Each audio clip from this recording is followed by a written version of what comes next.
यहाँ पे एक दर्पण दिया गया है। दर्पण कौन सा है? अवतल दर्पण है। कौन सा दर्पण? अवतल दर्पण। और इसकी जो वक्रता त्रिज्या है, वक्रता त्रिज्या को हम r से प्रदर्शित करते हैं, यानी कि r। तो r बराबर 40 सेंटीमीटर, यानी दर्पण की वक्रता त्रिज्या इसमें बताया गया है 40 सेंटीमीटर। और दर्पण से 15 सेंटीमीटर की दूरी पे एक वस्तु रखी गई है। हमें बताना है दर्पण से प्रतिबिंब की दूरी, यानी दर्पण से प्रतिबिंब कितनी दूरी पे बन रहा है, ये बताना है। तो यहाँ पे r बराबर 40 सेंटीमीटर, यानी कि वक्रता त्रिज्या इसकी 40 सेंटीमीटर है। और वस्तु की दूरी, दर्पण से वस्तु की दूरी वो कितनी है? 15 सेंटीमीटर।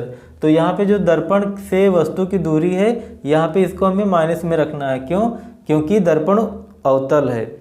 दर्पण कौन सा है? अवतल है। और यहाँ पे जो r दिया गया है, तो r से हमें इनसे फोकस दूरी निकाल लेना है। तो फोकस दूरी कौन सा? f निकाल लेना है। तो f बराबर r/2, ये इनका संबंध होता है। फोकस दूरी और वक्रता त्रिज्या का ये संबंध होता है। फोकस दूरी और वक्रता त्रिज्या में होता है संबंध, और इसको हमें लेना है माइनस में। क्यों? क्योंकि ये जो वक्रता त्रिज्या है, अवतल दर्पण इधर है, यानी बाएं तरफ है। तो यहाँ पे r माइनस r का मान कितना? 40। तो यहाँ पे आ जाएगा 40/2, यानी कि आ जाएगा यहाँ पे 20 माइनस में, -20 सेंटीमीटर। यानी f बराबर कितना आया? -20 सेंटीमीटर।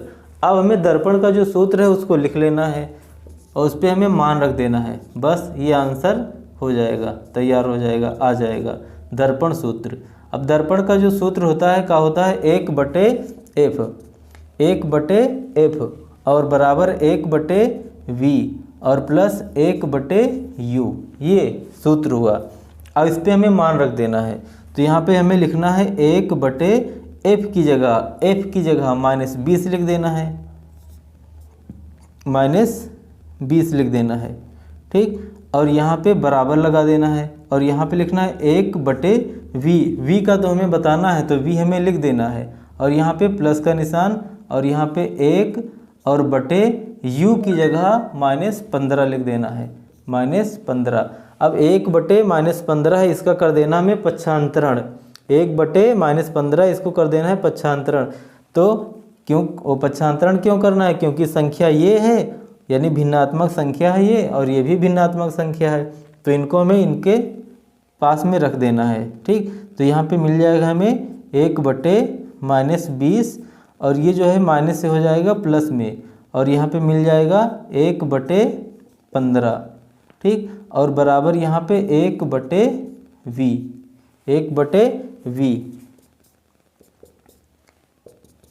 अब यहाँ पे 15 एकम 15, 15 एकम 15, और यहाँ पे प्लस का निशान, और 20 एकम 20, यहाँ पे -20 आ जाएगा, और बटे 15 दूना 30, 15 दूना 30, यानी कि यहाँ पे मिल जाएगा -300, -300।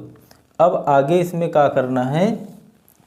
15 + -15 प्लस माइनस, यानी कि यहाँ पे आ जाएगा माइनस, और यहाँ पे आ जाएगा 20, और बटे -300, -300, और बराबर 1/v, 1/v।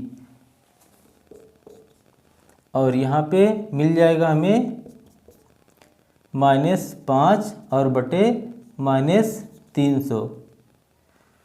तो 15 से 20 निकलेगा तो आएगा -5, और यहाँ पे बटे -300, और यहाँ पे मिल जाएगा 1/v, और माइनस से माइनस काट देना है। 5 एकम 5 और 5 छक्का 30, ये वाला 0 इनके पास में आएगा, तो 1/60 आया।